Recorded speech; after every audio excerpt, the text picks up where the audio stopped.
Hey, welcome to Rideshare Rhetoric. I'm Clarky, And I'm Margaret. and this is a podcast about real people and real stories. So, what's the story that we're talking about today? This is crazy. They're all crazy.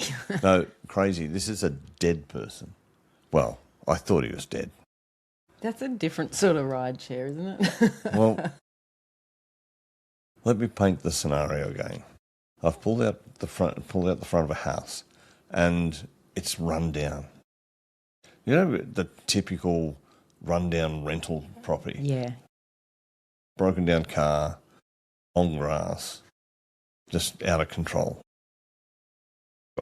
I'm sitting there waiting and waiting and waiting, and I'm thinking I'm going to cancel this and drive off. And all of a sudden, 3 people come out the front door. Mm-hmm. Now, the 3 people are 2 young guys, a guy and a girl, with an old guy between them, sort of dragging him out. Yep. And I thought, it's the last thing I need. I only drive during the day so that I don't get drunks. And I'm thinking, oh, this guy is a mess. And they're dragging him out. They get to the car and they open the back door. And they throw him in the back seat. So he just goes straight in the back seat. And I thought, oh, I'll come around and get in either side. But they didn't. They just yelled, take him to emergency, and slammed the door. Oh, no. And I'm sitting there going, what the fuck? And they've run off. I can't even talk to them. They're inside the house, door slammed, locked. So I turn around to this guy and feel him. I don't think you can say that. Well, I did. I reach around and touch him. That's not better. And I thought he was dead, but he was unconscious. He's clammy. Mm-hmm. And he's lying in the back seat, not making a sound. He's just lying there, and I'm going, what do I do with this guy? Yeah, what do you do? Do I just dump him back on the footpath? Or do I take him to emergency? So I swipe the app, and it says, go to the hospital.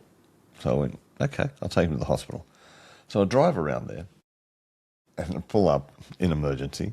That's not a very big emergency. Yeah. Emergency. And I'm sitting there going, how do I get him inside? What do I do? So I thought, I'll just walk inside. Go in, walk up to the triage nurse and said, I've got this guy. He's unconscious in the back seat. I have no idea who he is. Explained the situation, how I got him. She said, well, we're really busy, as you can see, like a lot of care being shown. Really busy. Is there any chance you can bring him inside? And I went, I can probably do this. Did you have a wheelchair? No, just big and strong. Ugh. So I walk out and open the back door, grab him by the feet, drag him back towards the ground, throw his feet on the ground, try to pick him up, his head bobbling around all over the place, getting bashed. Dear. I get him up onto my shoulder, so I didn't pick him up into a fireman. Here you go.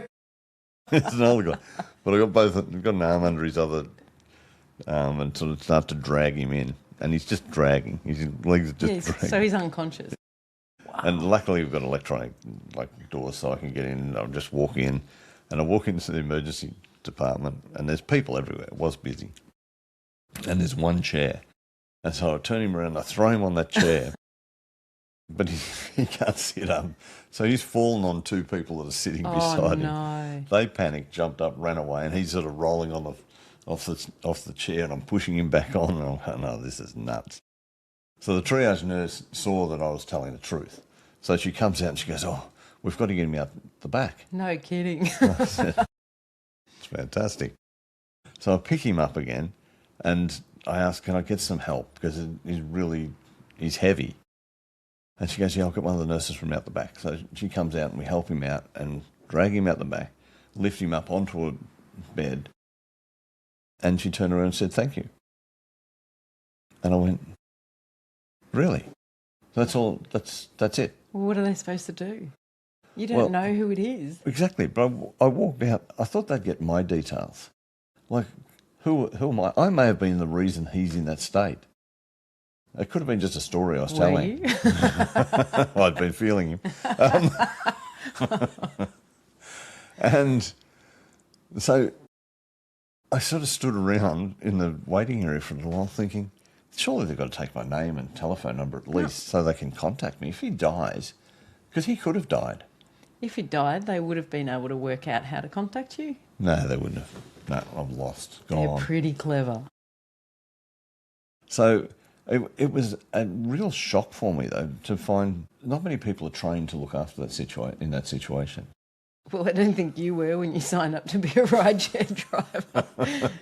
In case a dead person or unconscious person gets thrown in your car, this is what you do. Exactly. Not sure there's a procedure for that. Well, maybe what I should have done was leave him be with him on the nature trip and call an ambulance. That may have been the well, no, sensible that's thing to what whoever that came and threw him in the car probably should have done. And there's probably a reason they didn't do that. Yeah. They didn't want an ambulance there. Even though I will say paramedics are the most incredible people I meet. I have used them many times and I find them, not for me, but for other people, and I find them the most non-judgmental and caring people. Well, they are. Yeah, absolutely. Yeah. I've seen two young people around the streets from time to time, and they are, and I don't mean to be judgmental, but if you're going to pigeonhole somebody, they were the archetypical drug users. And that's probably the reality. And that does put fear in people. And yet every paramedic that I've met they deal with that on a daily basis. They don't judge it. They just genuinely try and help the person. However, for you, maybe it was actually quicker for you to get them there. Oh, it was way get quicker. That person there. Yeah. I was there within a few minutes. So I wonder what happened to him. Well, I have no idea. No idea. Nope. I don't think I got a 5-star rating. Wow. Did you get a tip? Yeah, it was a situation that I don't really want to go through again, although I have had another situation where a guy collapsed, but I'm not going to talk about that in this episode. Well, these are the adventures of rideshare driving, aren't they? Yeah. And the responses that we have as humans to that. Anyway, it's entertaining. So who knows, maybe you saved a life. May have. But maybe not. He could be dead. No, I hope not. I hope not either. Yeah. He seemed a nice enough old guy. Well, What? Which When part of unconscious. him? When you spoke to him, or when I touched him. That's not a thing. Okay, so until next time, there could be some alive person in the car. So if you like these episodes, follow, like, subscribe, all those little things that are really important for the future of this podcast. And until next time, speak soon. Speaks.